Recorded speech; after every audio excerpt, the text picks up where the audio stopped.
오늘 말씀은 사울 이야기를 좀 살펴보면서 제목은 늘 급한 일로 쫓기는 삶이라는 제목으로 여러분과 함께 은혜를 나누려고 합니다. 여러분, 호떡집에 불났다라는 그런 이야기를 들어보신 적이 있으십니까? 그게 어떤 상황을 말하는지 아십니까? 네, 호떡은 말이죠. 중국 청나라 시대에 그때에 이제 만들어져서 우리에게 전래되어진 그런 간식입니다. 그래서 호떡이 무슨 호자냐면 오랑캐 호자예요. 우리는 중국을 오랑캐라 그랬잖아요. 그래서 오랑캐가 만든 오랑캐의 떡이다. 그래서 호떡이라고 합니다. 그럼 호떡은 누가 주로 만드느냐 하면 중국 사람이 만들겠죠. 자, 호떡집에 불났다는 얘기는 뭐냐면 중국 사람 그리고 호떡집 이거를 이렇게 플러스 시켜 보면 이건 중국 사람 말을 좀 많이 들어보셨죠. 말하는 거 들으면 지들은 그냥 얘기하는 건데 우리가 들으면 싸우자고 덤비는 것 같아요. 중국 선교 맨 처음 할 때 뭐 지금도 못 알아듣지만 그냥 그 사람들이 뭐라고 그러면 싸우자고 그러는 것 같아갖고 뭐 왜 어쩌라고 이러고 지금 시작을 했던 그런 기억이 납니다. 그렇게 샬라샬라 되고 싸우는 것 같은 언어를 사용하고 하는 그 왕서방이 중국집에 불이 호떡집에 불이 났으니 호떡집이 뭐 이렇게 크겠어요? 요만한 좌판 같은 데서 불이 붙었으니 샬라되는 말과 호덕호덕 튀는 것과 합치면 얼마나 상황이 우왕좌왕하고 급박했겠는가 그런 생각이 자연히 듭니다. 결론은 뭐냐면 정신이 없다죠. 지금 오늘 본문의 사울도 자기가 처한 상황이 꼭 호떡집에 불난 것 같은 그런 상황입니다. 급한 일로 정신이 없어요. 너무 급해요. 아주 정신이 없습니다. 왜냐하면 블레셋 사람들은 이스라엘과 전쟁을 하자고 모여들어서 딱 진치고 있습니다. 여러분, 블레셋 사람들의 특징을 우리는 잘 알지요. 블레셋에는 이제 5개의 지방이 모여서 한 블레셋이라고 하는 공동체를 연합을 만든 겁니다. 가드, 가사, 아스돗, 에그론, 아스글론 이렇게 5인데요. 여러분, 그 사람들이 어떤 특징을 가지고 있는지는 잘 모르지만 가사 그러면 생각할 수 있는 사람이 하나 있어요. 누구냐 하면 골리앗입니다. 그러니까 골리앗은 유별나게 골리앗만 큰 게 아니라 그 족속이 거의 대부분 다 컸어요. 성령 가만히 앉아서 말씀을 들어야 돼. 막 비틀고 그러면 너만 불편한 게 아니라 내가 정신이 없어서 말을 잘 못해. 알았지? 골리앗 동생 이야기가 나오는 걸 보면 라흠이라고 써 있는데 그도 아마 기골이 장대였던 걸로 성경은 그렇게 이야기해 주고 있습니다. 그러니까 그 사람들이 조금은 꽤나 컸던 것 같아요. 등치가. 이런 사람들이 진짜 오늘 본문에 얘기하는 것처럼 바다의 모래같이 빼곡히 전쟁하자고 쫙 진치고 있습니다. 그런데 선지자는 오지 않아. 백성들은 도망가서 흩어져. 6절에 뭐라고 그러냐면 이스라엘 사람들이 위급함을 보고 절박해서 굴과 수풀과 바위 틈과 은밀한 곳과 웅덩이에 숨었다 그랬어요. 이거 읽으면서 그런 생각을 했습니다. 꿩이 도망가서 숨을 때 꿩의 머리는 요만하지요. 꿩의 머리는 요만하십니다. 닭대가리보다 작아요. 근데 엉덩이는 이만하죠. 근데 꿩은 어떻게 숨어요? 급하면 머리만 박아요. 몸은 밖으로 다 내놓고. 이스라엘 사람들이 꼭 이것처럼 숨었겠다 싶은 생각이 듭니다. 얼마나 급박하고 위급하고 절박했으면. 거기에 모든 백성은 우리도 한번 해봅시다. 하나님이 계시면 우리가 이길 수 있습니다. 이러지 않고 모두가 다 벌벌 떨고 있다. 7절에 그랬습니다. 그리고 선지자는 오지 않고. 이 상황에 대해서 사울이 뭐라고 결론 지어서 얘기하냐면 11절에 보면요. 우리 한번 같이 한번 읽어볼까요? 11절입니다. 11절 12절 같이 읽습니다. 시작. 사무엘이 이르되 왕이 행하신 것이 무엇이냐 하니 사울이 이르되 백성은 내게서 흩어지고 당신은 정한 날 안에 오지 아니하고 블레셋 사람은 믹마스에 모였음을 내가 보았으므로 이에 내가 이르기를 블레셋 사람들이 나를 치러 길갈로 내려오겠거늘 내가 여호와께 은혜를 간구하지 못하였다 하고 부득이하여 번제를 드렸나이다. 여러분 우리 어른들이 했던 옛말 아주 급한 일이 한꺼번에 확 생기는 것을 이렇게 얘기하더라고요. 어머니께 들은 거예요. 소나기는 오고 망아지는 뛰고 갈짐은 넘어가고 바지춤은 내려가고 설사는 나고 뭐부터 하실래요? 뭐부터 하실래요? 소나기가 막 쏟아집니다. 망아지는 뛰어서 돌아다녀요. 그거 안 잡으면 지금 잃어버릴 수 있어요. 그런데 한 짐 해는 지게는 훌러덩 넘어가고 뭘 잡아도 얼른 가서 잡아야 되는데 바지는 허리가 풀어져서 바지는 내려가고 더구나 배는 아파서 설사는 지릭지릭 나오고 뭐부터 해결해야 돼요? 지금 사울의 상황이 이 상황이에요. 사울의 상황이. 상황은 항상 급해요. 사울이나 호떡집의 왕서방이나 우리나. 예. 늘 급한 일로 쫓기는 것은 똑같아요. 여러분 사람들이 왜 이렇게 급한 일로 쫓기면서 사는 걸까요? 우리는 왜 맨날 열심히 돌아다니는데 맨날 바쁜데 아무것도 아닐까요? 모든 사람이 똑같이 하루 24시간을 1초도 더하거나 빼 없이 모두가 다 24시간을 배정받았어요. 저도 여러분들도 다 24시간을 배정받았습니다. 근데 열심히 사는데 왜 나만 모자라는 것처럼 나만 맨날 일이 밀려? 왜 나만 이럴까요? 이유가 어디에 있을까? 그 이유는요. 우선순위가 뒤죽박죽이어서 그래요. 우선순위가 뒤죽박죽이어서 그래요. 다시 6절 한번 봅니다. 6절과 12절을 볼 겁니다. 6절 먼저 같이 읽습니다. 시작. 이스라엘 사람들이 위급함을 보고 절박하여 굴과 수풀과 바위 틈과 은밀한 곳과 웅덩이에 숨으며 12절이요. 이에 내가 이르기를 블레셋 사람들이 나를 치러 길갈로 내려오겠거늘 내가 여호와께 은혜를 간구하지 못하였다 하고 부득이하여 번제를 드렸나이다 하니라. 아멘. 번제를 드릴 자격이 왕에게 없어요. 제사장에게 있어요. 그런데 제사장 겸 선지자인 사무엘이 오기 전에 자기가 급해서 부득이하여 해결했습니다 라고 얘기를 합니다. 왜? 일이 급하니까 미리 은혜를 준비하고 하나님의 도우심을 요청하고 하나님의 손이 함께해서 으쌰하고 밀어내는 것이 아니라 저게 밀려오니까 안 되겠는데 하나님 계세요? 일로 와보세요. 이 짓이 난 거예요. 우선순위가 뒤죽박죽인 거예요. 사울은 이 진퇴양난의 상황에서 쫓겨가지고 더 심각한 일을 만들어낸 겁니다. 왜요? 결론이 뭐죠? 오늘 이 사건에 대한 결론이 뭐예요? 하나님께서 왕위를 옮기시겠다라는 결론입니다. 더 큰 구멍을 만들어냈어요. 여러분 급한 일은 모든 살아있는 모든 사람들에게 늘 찾아옵니다. 근데 특징이 뭐냐면 순서를 정해서 일정한 간격을 두고 차근차근 오지 않고 한꺼번에 몰려옵니다.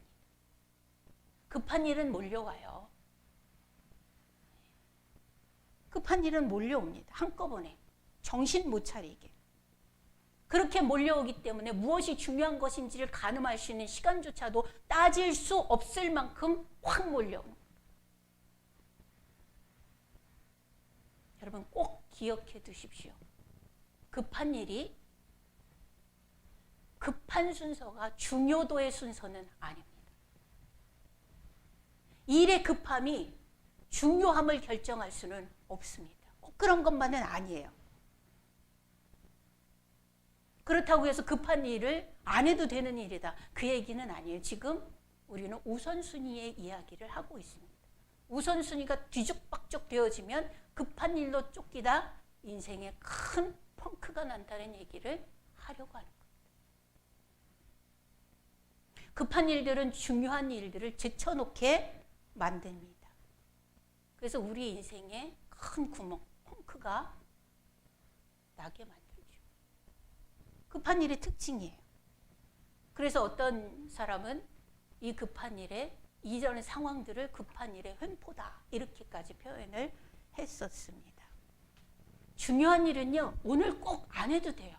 지금 꼭 안 해도 돼요. 누가 뭐라고 안 하기 때문에. 이번 주에 꼭 해야 되는 거 아니에요. 하기만 하면 된다라는 생각을 가지게 해요. 그래서 우선순위에다가 중요한 일을 맨 위에 첫 자리에 놓지 않으면 알맹이 빼고 급한 일들, 밀려오는 급한 일들을 처리하는 응급 처리반처럼 살게 되어져요. 여러 가지 얘기를 다방면으로 하고 싶지만 작은 예를 한번 들어보겠습니다. 아침에 일어나 큐티하는 것, 예배 드리는 것, 기도하는 것, 성경 읽는 것. 여기에 누가 뭐라고 하지 않아요. 영적인 일들을 또 주님께 더 가까이 가기 위해서 성경을 더 잘 알기 위해서 연구하고 공부하는 것. 이런 것들은 늘 급한 일로 밀려요. 뒤로 순위가.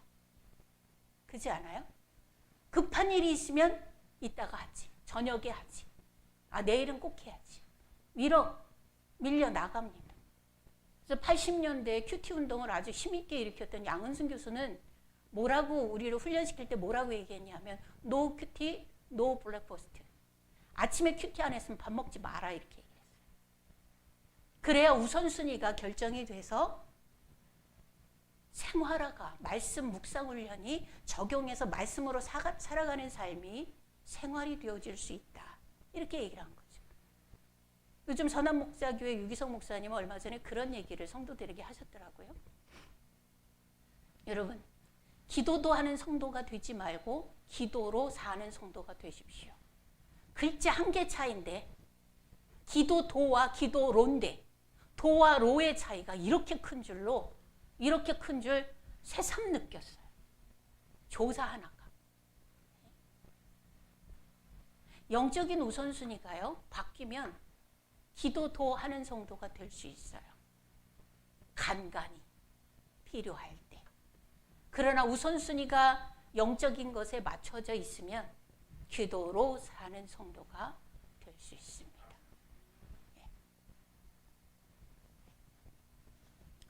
우선순위가 영적인 것에 맞춰져 있지 않으면 우리 인생에 여러분 자유는 없습니다. 왜? 진리를 알지니 진리가 너희를 자유케 하리라 그랬었잖아요. 진리가 내 안에 충만하게 뿌리 박지 못하고 있으면 우리는 자유가 없습니다. 우선순위가 영적인 것에 맞춰져 있지 않으면 우리는 능력이 없습니다. 그리고 우리의 인생은 안정되지 않습니다. 이건 진리예요. 왜요? 하나님의 형상인 우리 형상이라고 하는 거 지금 공부하고 있기 때문에 그 크기와 의미와 깊이를 다 이제 이해하실 줄 압니다. 하나님의 형상은 하나님이 공급하시는 그 힘과 은혜로 가장 클라이막스에 최고에 회복되어진 가장 큰 능력을 갖게 되고 누리게 되고 하는 것 알잖아요. 그렇죠? 그러니 우선순위에 영적인 것이 세워져 있지 않고 급한 일로 쫓기다가 영적인 것이 밀려나갔다 하면 우리의 형상값, 우리의 가치는 어떻게 되어져요? 자꾸 무너집니다. 자꾸 무너집니다. 빵꾸 나는 거예요. 어디 자꾸 질질 새. 하나님이 주어주시는 축복과 은혜가 자꾸 어디로 자꾸 새요. 이런 문제가 발생되는 겁니다. 그러면 이 급한 일로 쫓기는 삶, 그럴 수밖에 없잖아요. 누구는 그러고 싶어서 그러나요? 워낙 일이 그렇게 되어져 있으니까 어쨌든지 막아야 될 거 아니에요. 그런 습관과 우리의 인생에 이런 어떤 수레바퀴들, 이런 흐름들을 끊어낼 수 있을까요? 어떻게 생각하세요? 쉽지는 않겠죠? 근데 성경은 끊어낼 수 있다라고 얘기를 합니다. 오늘 13절 한번 다 같이 읽어보시겠습니다. 늘 급한 일로 쫓기는 삶에서 탈피가 가능한가? 13절 같이 읽습니다. 시작. 사무엘이 사울에게 이르되 왕이 망령되이 행하였도다. 왕이 왕의 하나님 여호와께서 왕에게 내리신 명령을 지키지 아니하였도다. 그리하였더라면 여호와께서 이스라엘 위에 왕의 나라를 영원히 세우셨을 것이거늘. 아멘. 하나님께서 우리에게 주신 명령을 지켰더라면, 사울 왕의 그 명령을 지켰더라면 이스라엘 위에 왕위가 견고하게 섰을 겁니다라는 얘기예요. 그러면 할 수 있었다는 얘기예요? 없었다는 얘기예요? 있었다. 우리도 할 수 있다 없다? 있다. 해야 된다 안 해도 된다? 해야 된다. 우선순위를 세우고 그것을 지켜가는 삶은 늘 쫓기는 삶을 살지 않을 수 있는 능력은 우리에게 온다 안 온다? 온다. 할 수 있다 라는 얘기입니다. 탈피의 길이 있습니다. 우리는 예수님에게서도 그 답을 볼 수가 있어요.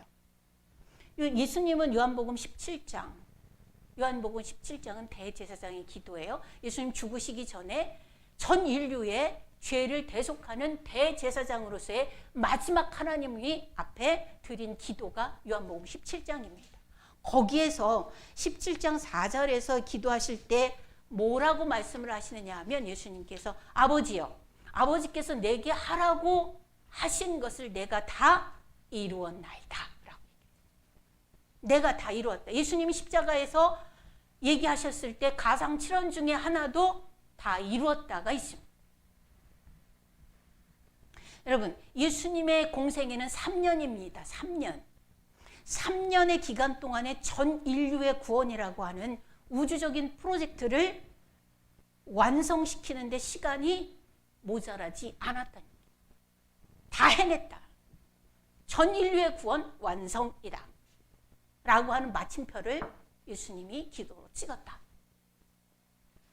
예수님은 그 기간 동안에 다 이루었다고 말씀하셨습니다. 3년 동안에 예수님에게 어떤 일이 일어났어요? 한가하게 살고 그 일만 매달렸나요? 너무나 많은 일들이 있었습니다.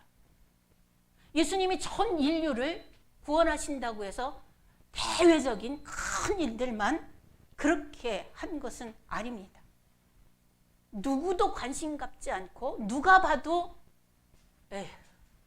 라고 하는 한탄이 나올 만한 그 여인, 수가 지역의 사마리아 지역의 수가성의 그 남편 5이었던 여자, 그 여자도 개별적으로 만나주시고 상담해 주셨습니다. 요새 말로 상담해 주셨습니다. 길을 지나가다가 곡을 하며 처절하게 울며 가는 한 여인을 봅니다. 과부였습니다. 아들이 죽었습니다. 그 아들의 장례를 지내려고 나아가는 그 모습을 보고 가슴 찢어지는 그 아픔을 가지신 예수님께서 장례 멈추고 아들을 살려서 여인에게 주신 일도 있었습니다. 어떤 일을 할 때 꼭 그것만, 그것도 무능력이죠. 예수님은 그런 일들도 다 하셨어요. 예, 물론 무리들을 모아놓고, 지난번에 제가 기도할 때, 설교할 때 실수를 했습니다. 오병이어의 기적 얘기한 500몇 먹였다 그랬죠? 아니죠. 5,000명 먹이셨죠. 그것도 장정만. 그렇게 큰 대대적인 집회도 하셨어요. 대대적인 집회도 하셨습니다. 그리고 바리새인들과 대제사장들과 설전도 기가 막히게 벌이셨습니다. 당당하고도 힘있게 그들을 혼내시면서 이 독사의 자식들아, 회칠한 무덤 같은 자들아, 이렇게 하면서 그들을 회개케 하려고 그렇게 애를 쓰셨어요. 그런 일도 하셨습니다. 그러나 예수님의 우선순위는 언제나 급한 일에 맞춰져 있지 않고 하나님의 뜻을 구함과 하나님의 영광을 드러내는 것에 우선순위가 맞춰져 있었습니다. 자, 그 예도 한번 들어봅니다. 요한복음 11장 기억하시나요? 나사로 사건이 기록되어져 있는 장입니다. 마리아, 마르다, 나사로 이 세 삼남매가 살고 있는 그 지역에 사람이 예수님을 찾아서 왔습니다. 그 사람이 뭐라고 얘기를 하냐면 예수님, 주님 보시옵소서 주의 사랑하는 자가 병들었나이다. 이거는 뭐냐면 그냥 감기 걸려 아파요, 코로나 걸렸어요가 아니라 죽어갑니다 라는 얘기입니다. 죽어갑니다. 근데 예수님이 그 얘기를 듣고도요, 이게 부고잖아요. 바로 뛰어가야 되지 않아요? 이틀을 더 유하시다가 가셨다 그랬습니다. 여러분, 이 코로나에 진짜 문통의 그 언어로 불리면 엄중한 이 상황이에요. 부고를 듣고 사람이 죽었다라는 얘기 그것 때문에 외국에서 들어오거나 나가게 되어지면요, 격리를 안 합니다. 자가격리 안 합니다. 그냥 코로나 검사하고 그 결과가 나올 때까지만 일정 장소에서 머무르다가 갑니다. 이런 상황에도 그런데 아니 예수님이 부고를 받고 안 가. 부고를 받고 안 갑니다. 그러면 예수님이 그들을 사랑하지 않아서 그래요? 아니에요. 이웃 사람들이 볼 때도 예수님이 그들을 사랑하는 것을 너무나 잘 알겠어서 와서 전한 말이 주님이 사랑하시는 그가 병들어서 죽어갑니다. 그렇게 얘기했습니다. 그런데 예수님이 뭐라고 얘기를 하냐면 같이 있던 제자들도 자 빨리 가자고 그래요. 근데 아니다. 하나님의 영광을 위하여 미룬다. 하나님의 영광을 위해서 가지 않는다라고 말씀하십니다. 예. 얼마나 사람이 죽는 부고보다 더 급한 게 어디 있어요? 우리 잠언서 다 읽으셨지만 잠언서에 보면 초상집에는 가고 결혼식에는 안 가도 된다고 그랬는데 우선순위가 그런 데 있는 건데 예수님이 말씀을 몰라서일까요? 하나님의 영광을 위하여 뒤로 미룰 일이 있는 거예요. 이 급함을 쫓아 행하지 않으셨다. 그래도 되는 사람들이었는가? 아니요. 정말 아끼고 사랑하는 성도들이었거든요. 그럼에도 불구하고 급한 일에 전혀 요동치 않는 예수님입니다. 네. 여러분, 우리 요즘 젊은이들 그런 얘기 많이 합니다. 부러우면 지는 거다. 네? 돈 많이 갖고 잘 나가고 이런 사람들 보면서 부러워하지 말라라는 얘기죠. 부러우면 지는 거다. 그런데 우리는 이렇게 생각하면 좋겠어요. 급한 일에 내몰리면 망하는 거다. 예, 급한 일에 정신 쏠리면 우리는 폭망이다 라는 생각을 하셔야 될 것 같습니다. 평생 바빠도 평생 구멍이면 이사야서 5장 10절에 말씀하는 것 같은 그런 인생을 살게 돼요. 그래서 이사야서 읽죠, 우리. 잘 읽으시나요? 이사야서는 어려워요? 힘들어요? 한 번 놓치면 다시 회복하기 어려워요. 잠언, 전도서, 시편과는 전혀 달라요. 정신 바짝 차리고 따라가셔야 돼요. 예. 여러분, 우리 이사야서 5장 10절 한번 찾아보실까요? 평생 바쁘고 평생 구멍이면 결과가 이래요. 이사야서 5장 10절입니다.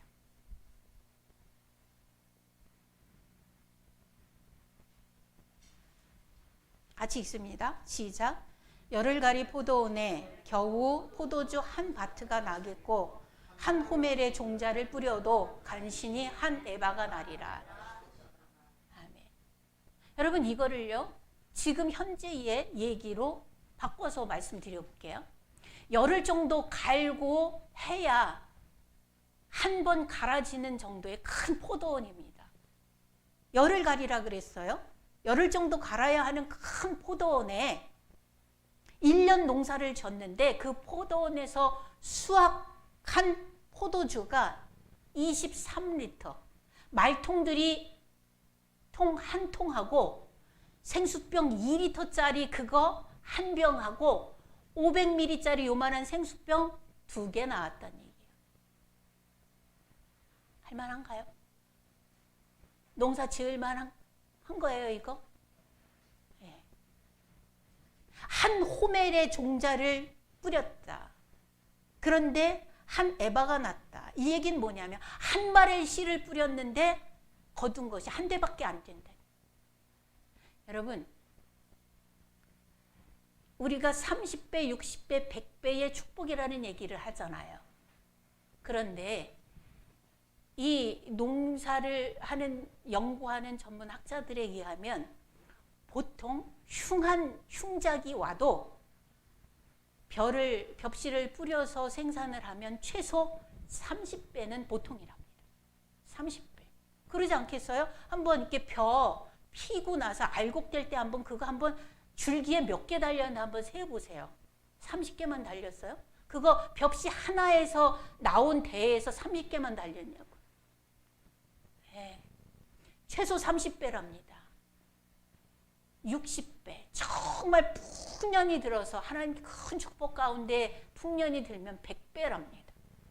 그래서 우리가 30배, 60배, 100배의 축복을 얘기를 하는 거예요. 그런데 한 말을 심었는데 적어도 30배는 나와야 되는데 그것이 아니라 한 되박밖에 안 나와요. 이게요, 구멍입니다. 애쓰고 힘써도 거둘 것이 없는 삶이에요. 늘 바쁘고 코피 터지게 살아도 은혜가 아니면, 하나님의 능하신 손이 함께하지 않으면 거둘 것이 없는, 이 구멍을 어떻게 뭘로 메꿀 거예요? 보여야 메꾸지. 언제 새는지 알아야 막지. 그죠? 방법은 하나입니다. 예수님이 전 인류의 구원이라고 하는 천국의 프로젝트를 완성하는데, 여러분 가만히 생각을 해보십시오. 예수님이 오실 때 계획서, 청사진을 갖고 오셨나요? 오늘은 10시부터 12시까지는 예배드리고, 오늘은 점심시간 이후에는 성경 공부하고, 오후에는 어디서 집회하고, 내일은 누구를 만나고, 이 프로젝트를 다 갖고 오셨어요? 아니잖아요.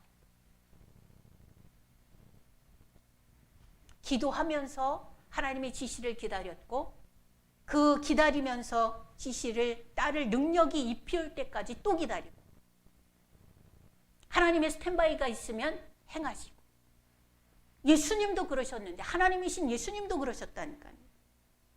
주님은 매일매일 새벽 미명에, 새벽 오히려 미명에 나아가 기도하셨잖아요. 예수님은 기도를 받으시는 분 아니에요? 우리 기도 예수님 이름으로 기도합니다 하잖아요. 예수님은 기도를 받으시는 분인데, 기도를 받으실 예수님께서 기도를 하고 앉아 있는 거예요. 누구한테? 아버지 하나님께. 누구의 도움을? 성령의 도움을 받기 위하여. 이렇게 예수님 하셨다니까요. 생활 속에서 하나님의 뜻을 분별하려고 그렇게 애를 쓰셨고, 그러면서 예수님은 긴급한 일과 중요한 일 사이에서 하나님의 뜻을 그래서 다 이루실 수 있었던 겁니다. 우선순위가 중요한 일이 아닌 급한 일에 맞춰 있다. 늘 내가 뭘 하려고 그러는데 꼭 전화와. 여러분 한번 가만히 집에서 한번 생각해 보세요. 오늘은 맘 잡고 성경 좀 읽어야지 그러는데 꼭 전화 와갖고 급하게 오래. 그럼 내가 점심시간에 밥 먹고 기도라 좀 하려고 마음 먹었는데 꼭 계획서 내래. 뭐 이런 일들이 있는 거예요. 우선순위가 그렇게 급한 일에 맞춰져 있다라고 하는 것은 입술로는 아니라고 얘기할 수 있는지 모르겠지만 실제 행동으로는 예수님이 필요치 않다라고 하는 것을 몸으로 증언하는 겁니다. 몸으로 증언하는 거예요. 주님께 모든 우선순위를 두고 나 자신을 의탁하는 것은 내 자신의 개성이 죽는 일이 아닙니다. 오히려 하나님의 형상으로서 최고의 기능으로 회복되어지는 일입니다. 여러분 선택하시죠. 오늘도 급한 일로 쫓기는 삶을 살 것인가? 아니면 중한 일을 먼저 하고 은혜를 덧입어 승리하는 삶을 살 것인가? 마음에 결단하고 기도하겠습니다. 살아계신 하나님, 주님의 말씀이 우리에게 도전이 되어지기를 원합니다. 그렇구나 고개 끄덕끄덕하는 것이 아니라 우리의 삶을 바꾸는 성령의 불방망이가 되게 하옵소서. 주님, 주님 앞에 다시 섭니다. 하나님 좋은 일을 주시면 하나님 앞에 조건적으로 내미는 것이 우리에게 있습니다. 그런 것들이 하나님 앞에 헌신하는 것보다 먼저 사람에게 뇌물을 주고, 하나님 먼저 사람에게 비율을 맞추고, 먼저 사람에게 보답하는 것, 그런 것들로 순위가 미루어져 있지는 않은지, 혹은 우리의 삶들이 주님 사람에게 맞추어져서, 일에 맞추어져서 우리의 깊은 영적인 교제를 흔들고 있지는 않은지 하나님 돌아볼 수 있게 하시고, 주님 이 시간에 마음에 하나님 앞에 쓰린 마음으로 결단하고 다시 설 수 있는 우리 성도들 되어지게 하여 주시옵소서. 맡깁니다. 하나님 이후로 하나님 부르시는 그날까지 육신을 입고 사는 동안에 육신을 거스려 이기는 삶을 살게 도와주시옵소서. 예수님 이름으로 기도하옵나이다.